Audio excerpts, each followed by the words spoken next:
Story Corner, presented by Jennifer.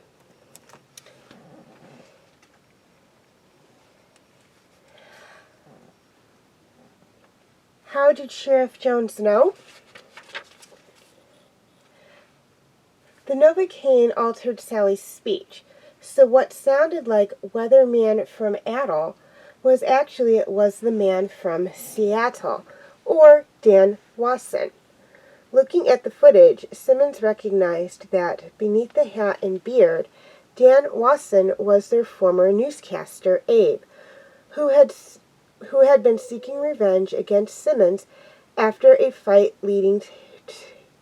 led to him quitting.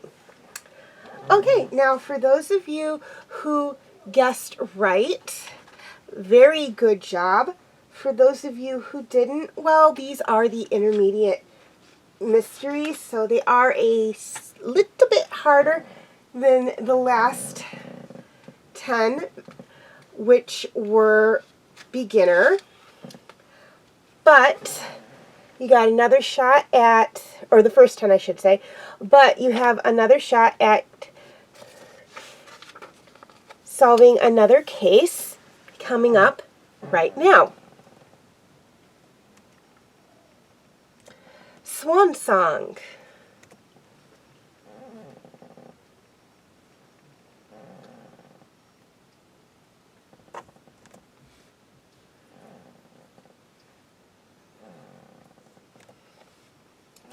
Officer Phil Perkins parked the police cruiser at the crime scene and took a breath.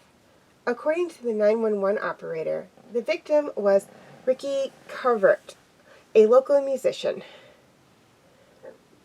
Ever play an instrument? He asked his partner, Wendy Kerr, as they walked towards the residence. Phil had considered himself lucky when he recently got the day shift, and even luckier when he found out he was paired with Wendy, a quick-witted, bright-eyed member of the force. He had been interested in her for weeks. Wendy laughed. I play the sax. You? Drums, Phil admitted, but I gave it up years ago when my band broke up. The garage door was open, and the coroner was inside with the body. So, what's the lowdown? Phil asked. The coroner looked up. Gunshot wound into his chest. Death was immediate. He gestured towards a folding chair. Forensics believes the victim was sitting in that chair and slumped to the floor after he was shot. So he probably knew the killer and was taken by surprise, Phil said. He glanced at the makeshift practice area that had been roped off by forensics. Catty-corner from the garage was a music stand with a songbook open to the last tune the man had played. On the floor beside the stand was an open guitar case holding an electric guitar. In the opposite corner of the garage stood a set of drums and a keyboard.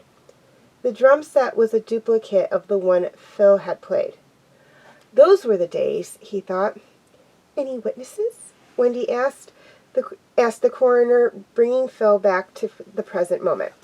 The coroner nodded. Inside, the victim's wife. Any idea who might have done this? Wendy asked her. Melissa Calvert, a petite woman, wiped her eyes. I do. Ricky had a fight recently with his agent and also with a band member. Phil nodded. This supported his theory that Ricky knew his attacker. Tell us what happened, Phil said. Last weekend, Ricky told Bo Thompson, the lead singer, that the band no longer needed him, Melissa said. I was glad to see him go.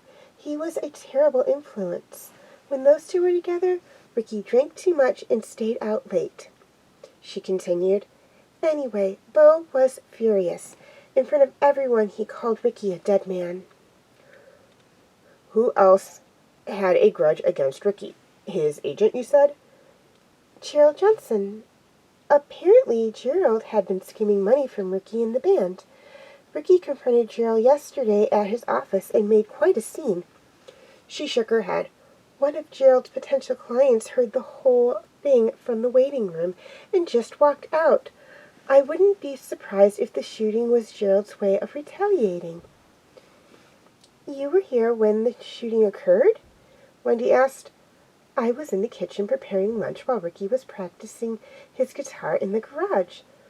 Melissa reached for a tissue. Then, halfway through a song, I heard a bang. Her lips trembled.